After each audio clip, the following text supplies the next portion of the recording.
Hello, I wanted to talk to you about the piece of music we're going to be studying today. This is a wonderful, wonderful piece of music. It's one of the most famous choruses ever composed. It's one of the most familiar music in the world. Everyone has heard the Hallelujah chorus. And you will remember all the comments that we have already studied about Baroque music and about this composer and about oratorios. So if you might want to have all of those notes available for yourself as you're listening to the music so that we can tie it all together.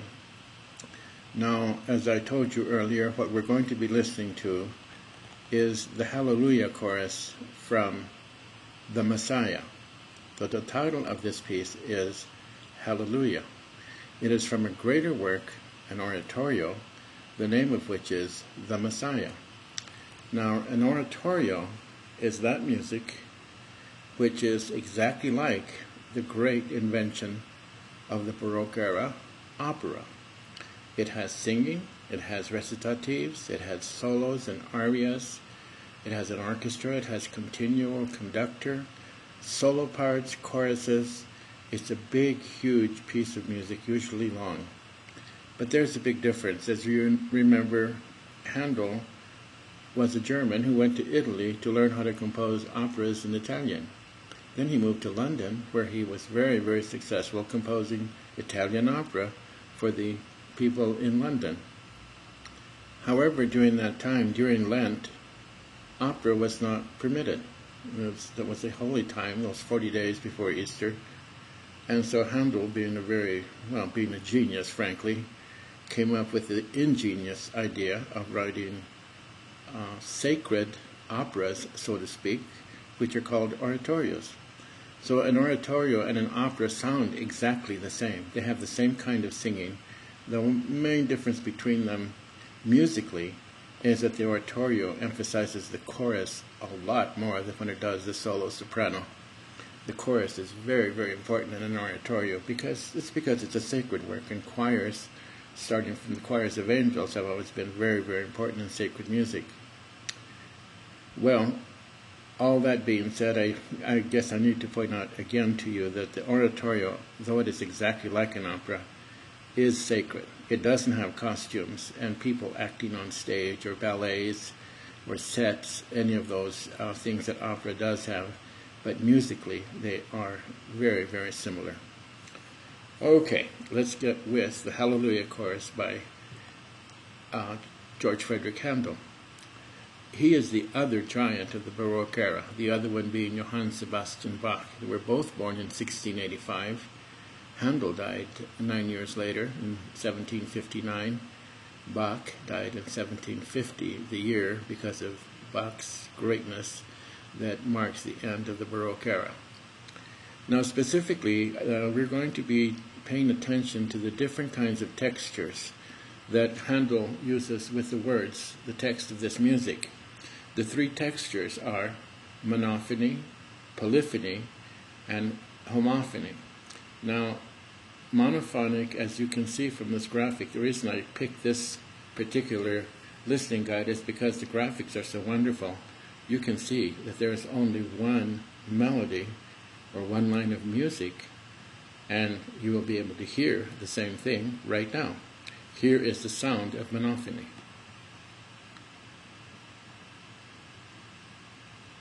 I hope it's going to play. Let's try it again.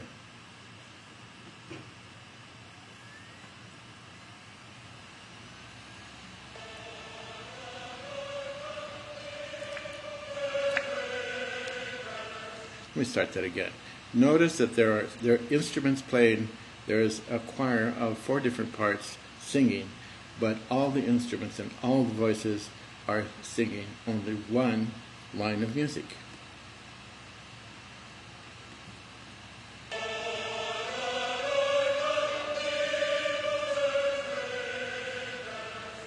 Now, one of the things we're going to try to find out is why Handel used monophony for these words. Now, our next example is going to be polyphony. Now, polyphonic music is music that has more than one melody all sounding at the very same time. And there's 2 kinds of polyphony: free polyphony or free counterpoint, and imitative polyphony or imitative counterpoint. Now you can see imitative is this one here, because all of these melodies look exactly alike and they are going to sound alike. That's why it's called imitation. The thing about it is you can't have imitation at the same time. So one voice is going to sing, another voice is going to imitate, the first voice will keep on going, the second voice will keep on going, etc., etc. So polyphony is more than one melody, and if it's the same or a very similar melody, then it's called imitative. This is imitative polyphony right now.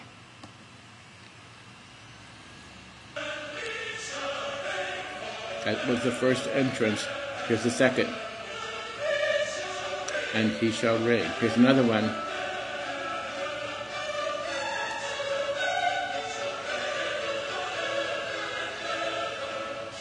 Whoops. The graphic showed us 4 entrances. We only heard 3. But I believe you get the idea.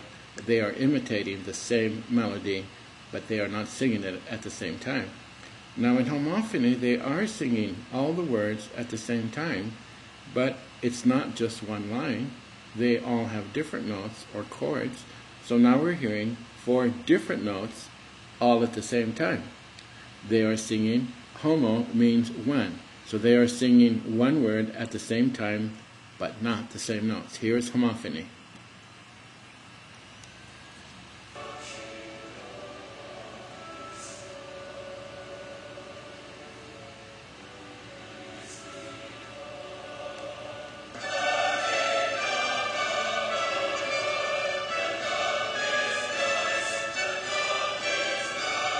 Now notice that these are like what we call chords, block chords, one after another, or a chord progression as it is called.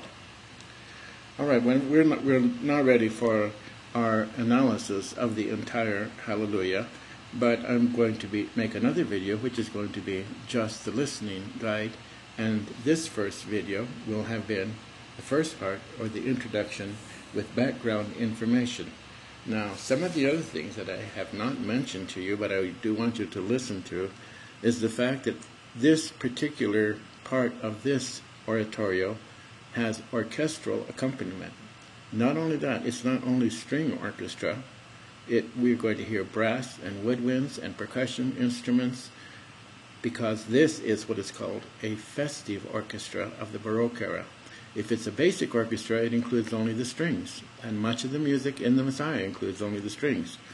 But this particular chorus is a very important part of the Messiah, so it's going to use a full orchestra with brass, woodwinds, percussion, and strings instruments, and on top of that, soloists and voices. Remember that the words of this oratorio must be sacred. The words are taken directly from the scriptures, from the Bible. So the author of the text, or of this poem, it's not a poem, is the Bible. I think the prophet Isaiah, as a matter of fact.